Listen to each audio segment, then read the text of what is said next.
고센TV 시청자 여러분 안녕하세요. 마에스트로나입니다. 저는 개인적으로 이 마지막 때에 하나님께 속한 그 지혜가 그 어느 때보다 참 많이 필요한 시대라고 생각을 합니다.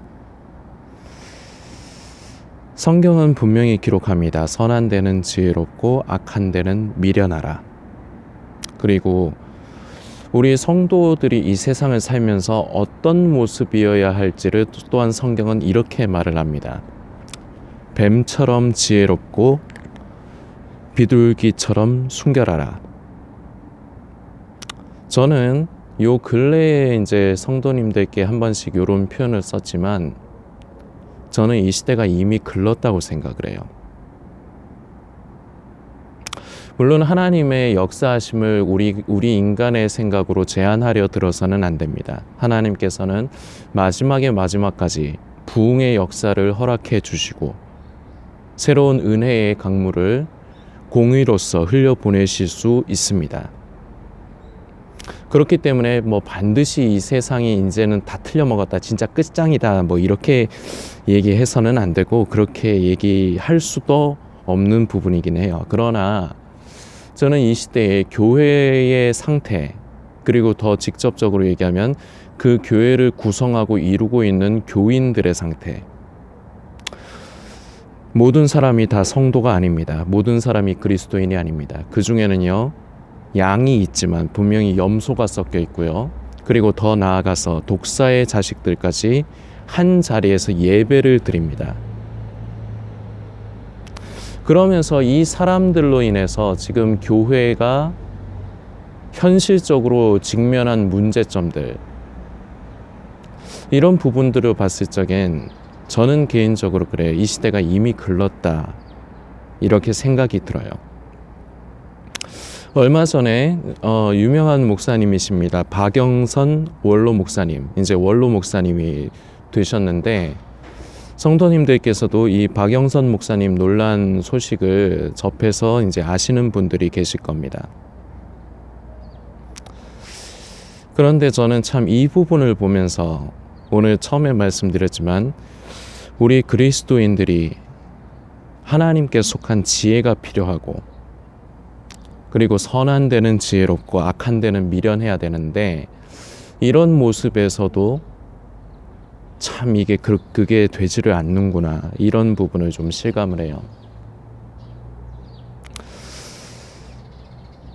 그 박영선 목사님께서 좀 인간적으로 실수를 좀 하셨다 하는 부분은 보입니다. 그렇다고 해서 그건 실수이지 그것을 가지고 그 박영선 목사님의 그동안의 그 목회의 그동안의 세월들을 평가를 완전히 그걸로 그냥 마무리를 지어서는 안 돼요. 저는 그 박영선 목사님이 참 이 시대에 필요한 목회자라고 저는 개인적으로 생각을 합니다. 메시지를 들으면 달라요.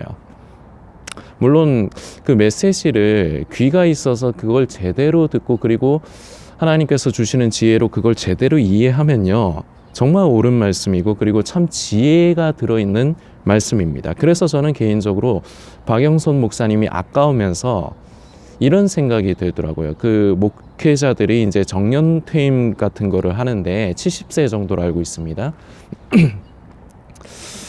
그걸로 메시지를 전해야 되는 주의 종을 제한하는 것도 좀 어느 면에서는 좀 문제가 있다. 물론 그런데 그게 필요하기도 하죠. 그 뒤에 이제 세대들이 준비해서 이제 다시 그 바톤을 이어받아서, 모세가 모든 걸 처음부터 끝까지 다 해먹은 게 아니지 않습니까?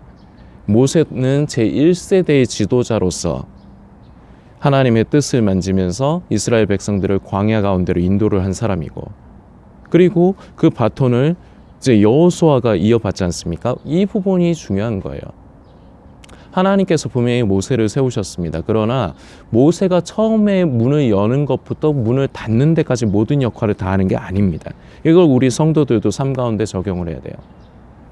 내가 삶을 살아가면서 내가 감당해야 되는 부분이 있습니다. 거기까지만 하면 되는 거예요. 다윗이 바로 그런 예였습니다. 다윗은요, 하나님을 너무 사랑하기 때문에 자기는 백향목으로 지은 그 궁전에서 그렇게 편하게 사는데 하나님의 교회를 외딴 데다가 그렇게 두는 것을 이걸 가지고 근심을 하고 마음 아파했습니다. 그래서 성전을 지으려고 하는데 성도님들께서 잘 아시지만 다윗을 통해서는 하나님께서 성전을 짓는 걸 허락하지 않으세요. 그런데 중요한 역할을 합니다. 성전을 짓기 위한 그 재료를 준비하고 그 과정을 준비하는 역할을 다윗이 합니다. 그리고 그 바톤을 이어받아서 솔로몬이 결국은 성전을 건축을 하는 거죠. 박영선 목사님께서 저는 이제 좀 그 메시지가 깊고, 그리고 본인께서 그 말씀을 전하는 것에 대해서 본인의 그게 파트라는 걸 너무 잘 아시는 것 같아요, 제가 보기에는.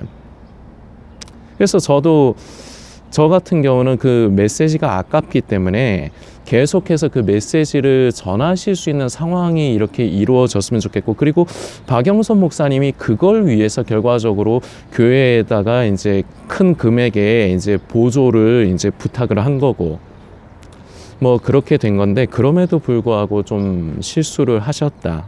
다시 말씀드리지만 실수입니다. 그리고요, 주의 종들이라고 해서 다 완벽한 게 아닙니다. 성도님들께서 하나 알아두시면 좋을 것 같은데요, 오히려 주의 종들이요, 인간적으로 모난 부분이 더 많아요. 하나님께서 쓰시는 사람들은요, 완벽한 사람이 없어요. 전부 모난 사람들이었어요. 사도 바울 선생도 그렇고, 사울의 적에 얼마나 모난 사람이었습니까? 자기의 그 종교적인 지식 안에, 자기의 그 프레임 안에 모든 걸 가두어 놓으려고 했던 가장 대표적인 사람이 사울이라는 사람이에요. 그런데 그 사울마저도 하나님께서 은혜를 베푸시고 예수님께서 만나주셔서 정말 큰 그 믿음의 획을 그을 수 있는 사역자로서 세우시지 않습니까? 그래서 사도 바울이 되지 않습니까? 그래서 이제 우리가 이제 그런 부분들을 생각을 해야 돼요. 주의 종에게, 그래서 전에 그런 메시지도 전했습니다. 교회와 목회자에게 너무 높은 잣대를 들이대지 마시라고. 자기 자신에게 그 잣대를 들이대시라고. 이건 필요합니다. 그러나 주의 종은 완벽하지 않아요. 제가 지금 완벽하다는 건 인간의 프레임, 인간의 도덕성이라든지 신학적인 이론이라든지 인간의 옳고 그름, 정의의 그 프레임으로 딱 만들었을 적에 그 안에 딱 적합한 사람이 없다는 거예요. 주의 종도 사람입니다.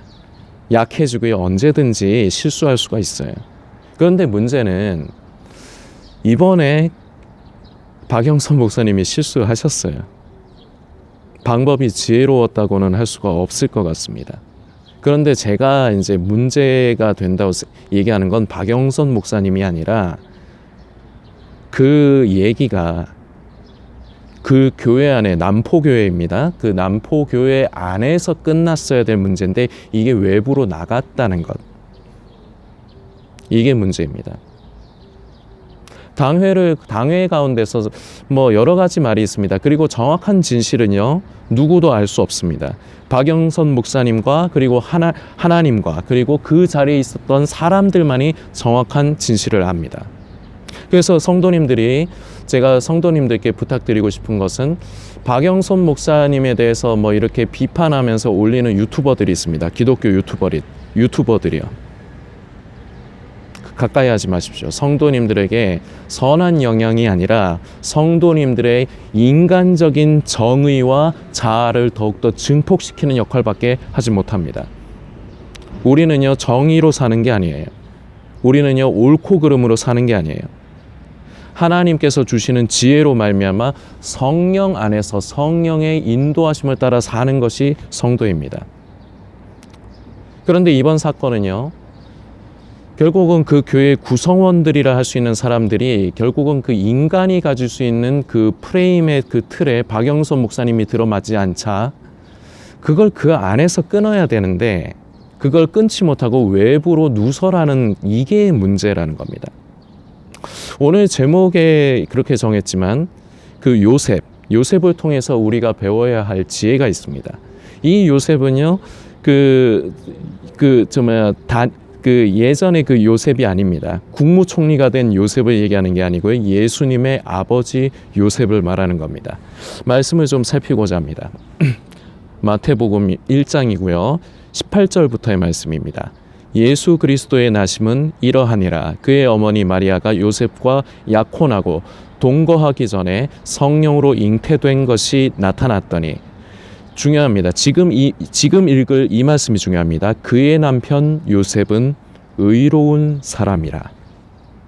그를 드러내지 아니하고 가만히 끊고자 하여 이 일을 생각할 때에 주의 사자가 현몽하여 이르되, 다윗의 자손 요셉아, 내 아내 마리아 데려오기를 무서워하지 말라. 그에게 잉태된 자는 성령으로 된 것이니라. 아멘. 20절까지의 말씀입니다. 이게 바로 요셉에게서 배워야 할 지혜입니다. 그를 드러내지 않고 가만히 끊고자 하여. 저는 이 말씀을 읽을 때요, 참 요셉이 인간적으로 마리아를 많이 사랑했던 것 같아요. 사랑하니까 이렇게 할 수 있었던 겁니다. 성도님들은 성도님의 입장이 아니니까 아주 그냥 그랬는가 보다 이런 식으로 넘어가시기가 쉽습니다. 그런데 그런 식으로 성경을 읽으면요, 은혜가 없습니다. 그냥 지식만 쌓입니다. 그건 소용없어요. 그거는 성도에게 독이 됩니다. 우리는 이 말씀 가운데서 우리는 하나님의 마음과 뜻을 만져야 돼요.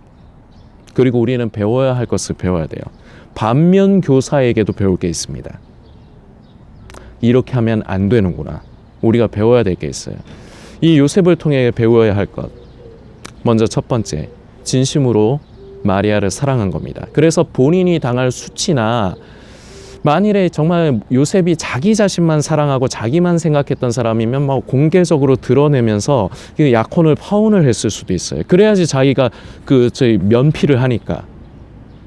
그런데 요셉은 그러지 않았습니다. 그걸 가만히 드러내지 않고 가만히 끊었습니다. 마리아를 보호해 주려고 한 거죠. 그러면서 이 일을 생각했다고 합니다. 어떻게 나에게 이런 일이 생겼을까? 나랑 관계를 갖지도 않았는데 마리아가 임신을 했다니. 그럼 나 외에 다른 사람? 마리아는 나를 사랑하지 않는 건가? 별의별 생각을 다 할 수 있지 않았겠습니까? 성도님이 입장 바꿔갖고 내가 요셉이었다고 한번 생각을 해보세요.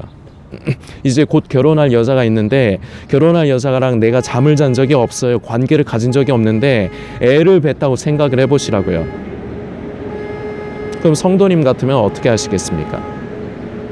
그 허물을 덮어주시겠습니까? 그러기는 힘들어요. 현실적으로 그러기는 힘들어요. 그런데 요셉은요, 이걸 선택을 합니다. 마리아를 사랑한 거예요.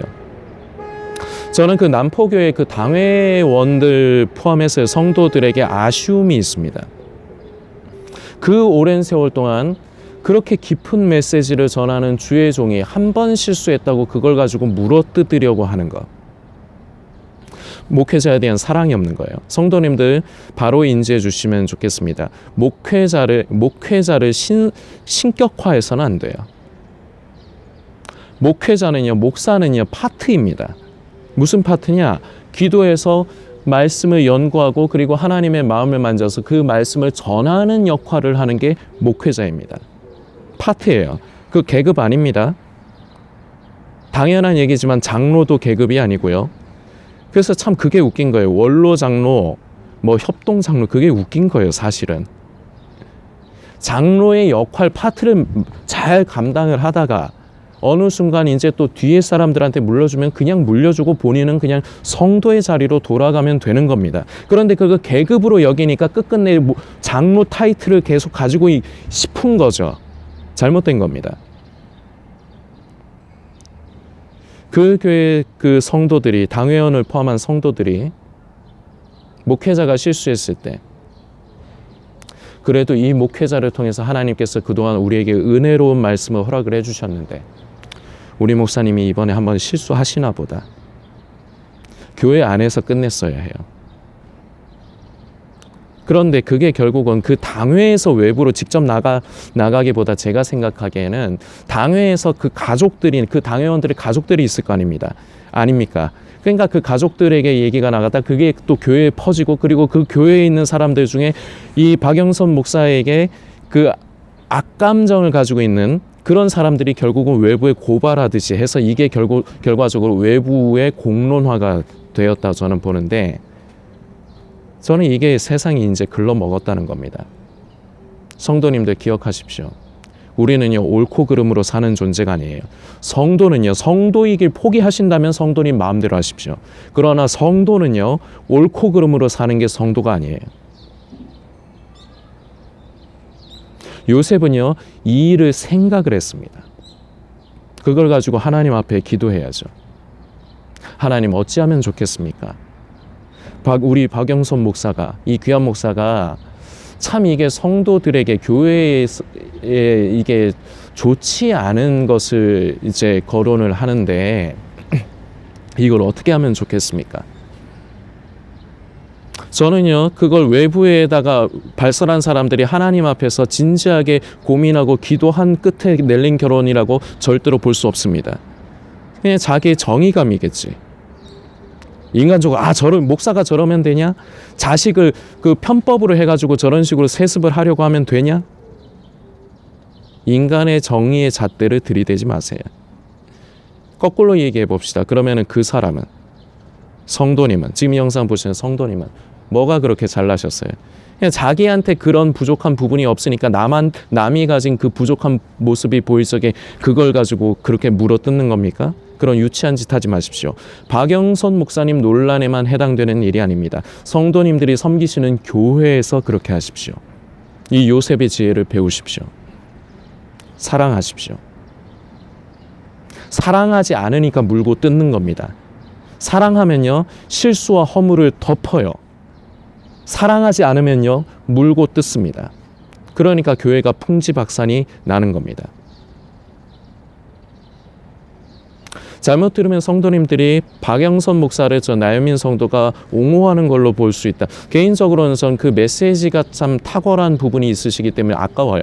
그래서 좀 다른 방향으로, 그러니까 저는 퍼뜩 생각나는 게 유튜브가 생각나더라고요. 온라인 목회를 하시면서 온라인으로 메시지를 전하시면서 그 개인적으로 그 목회 연구소 같은 걸 하셨으면 말씀 연구를 그렇게 계속 하시면 얼마나 좋을까 하는 생각이 좀 들었는데, 그냥 이건 제 생각이고 그 박영선 목사님 입장에서는 그게 아니실 수도 있으니까. 근데 아까워요. 이런 일로 매장당하기에는 참 아까운 분인데 하여튼 그렇게 됐습니다. 그런데 오늘 성도님들과 이 박영선 목사님의 논란을 예를 들면서 말씀을 나누는 건 우리가 섬기고 있는 교회에서 이 요셉의 지혜를 배워야 합니다. 문제가 있을 겁니다. 앞으로 목회자의 허물이 보일 겁니다. 목회자를 사랑하십시오. 목회자를 신격화라는 것이 아니라 같은 지체로서, 교회 안에서 함께 이루어져가는 교회로서 이해하고 사랑하고 불쌍히 여길 줄 알아야 합니다. 다른 성도들도 마찬가지고. 드러내고 비판하는 건요, 개나 소나 다 할 수 있어요. 이걸 인간이 좋아하기 때문이에요. 지 눈에 있는 그 들보는 못 보고 남의 눈에 있는 티끌을 보는 게 인간입니다.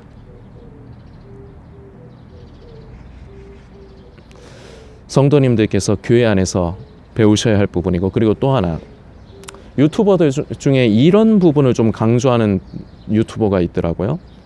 그거 성도들 돈 아니냐? 왜 성도들의 돈을 가지고 그 박 목사가 왜 그걸 가지고 그렇게 교회에서 반대하는데 교회를 그렇게 또 나가서 변칙으로 세습을 하려고 하느냐? 여기에서 그게 제가 한 가지 성도님들께 질문을 드리고 싶습니다. 그게 성도들 돈입니까? 그게 성도들 돈인가요? 이 오류에 빠지기가 쉽습니다. 성도들 돈 아닙니다. 하나님께 헌금으로 드려진 겁니다. 성도들의 손에서 떠난 거예요. 그리고 더 본질적인 것으로 떠나서 저도 그렇고 이 영상을 보시는 성도님 가지고 계신 거 하나님께서 허락해 주신 거 아닙니까? 그럼 그게 내 겁니까? 그게 내 거라고 하면요, 그냥 그리스도인이기를 포기하면 됩니다. 그냥 성도하지 마세요. 그냥 세상이 되세요. 그러면 돼요. 하나님께서 우리가 이 세상을 살아가면서 돈이 필요한 걸 아시지요. 먹고 살아야 되고 옷도 사 입어야 되고 그리고 대출도 갚아야 되고 다 아시죠. 그래서 건강을 허락해 주시고 일을 할 수 있는 능력을 주셔서 우리가 일을 해서 월급을 받지만 그게 성도님 겁니까? 진짜 성도와 가짜는 여기에서도 차이가 나요. 그건 내 돈 아닌 겁니다. 하나님께서 나에게 맡겨주신 건데 우리는 선한 청지기가 돼서 그걸 지혜롭게 사용할 줄 알아야 되는 겁니다. 그러면서 하나님께서 당연히 허락해 주신 걸로 우리가 먹고 살고 가족들을 잘 돌보고 빚 갚아야 될 건 빚 갚고 그러면서 살아야죠. 그러나 그것만 하지 말라. 이게 고센TV 메시지 아닙니까? 그것만 하려고 하지 말아라. 하나님께서 주신 것, 하나님께서 기뻐하시는 일에 흘려보내는데 인색하지 마시라. 성도들이 바르게 배워야 하고 바르게 가져야 될 관점입니다. 성도들 돈 아니에요. 헌금으로 드린 거요, 절대 성도들 돈 아닙니다. 그것은 하나님의 나라와 의를 위하여, 복음을 전하는 것을 위하여 쓰여질 돈입니다. 그렇기 때문에 당회에서도, 교회에서도 그걸 지혜롭게 집행을 할 필요는 있죠. 그 박영선 목사님이 요구하시는 대로 뭐 수백억이라는 얘기도 있고, 뭐 40억으로 결론이 지었다는데, 그거 허락해서는 안 되는 일인 건 맞습니다. 근데 저는 개인적으로 그 목회자가 아깝기 때문에 계속해서 그 교회에서가 아니더라도 메시지를 전할 수 있는 방법이 있으면 좋겠고, 그리고 그걸 그 교회에서 좀 도와줬으면 얼마나 좋을까 하는 마음도 있지만, 어쨌거나 질서를 무너뜨리려 해서는 안 된다는 거죠. 질서라는 게 있습니다. 우리 성도는요, 옳고 그름으로 질서를 무너뜨리려고 해서는 안 돼요. 그러나 제가 말씀드리고 싶은 건 그게 아니라, 성도들 돈이다. 그 유튜버는 참, 이게 세상입니다. 이게 지금 이 시대입니다. 그래서 저는 이미 글렀다고 하는 겁니다. 그게 어떻게 성도들 돈입니까? 성도님 어떻게 생각하십니까? 성도님 돈입니까? 성도님이 교회에서 헌금 드린 것, 그 성도님 돈입니까? 아니에요. 드려진 거예요. 하나님께 드린 거예요. 사람한테 준 게 아니라 하나님께 드린 겁니다. 사람은 그걸 지혜롭게 관리하고 집행을 하는 것뿐이에요. 이 두 가지를 배우셔야 됩니다. 요셉의 그 지혜, 그리고 내 것이 아니라는 것을 인정하는 지혜. 저는 이번에 이 박영선 목사님의 논란을 통해서 다시금 이 부분을 묵상을 하게 됐습니다. 이 부분을 가지고 성도님들과 나누는 겁니다. 성도님들, 말씀을 듣고 그냥 넘어가지 마십시오. 성도님의 삶이 되게 하십시오. 그래야지 말씀이 유익이 있습니다. 성도님들이 바로 이러한 지혜를 통해 교회를 세우실 수가 있습니다. 성도님들이 섬기시는 교회를 더욱더 든든히 할 수 있습니다. 성도님들께서 묵상해 주시길 부탁드리겠습니다.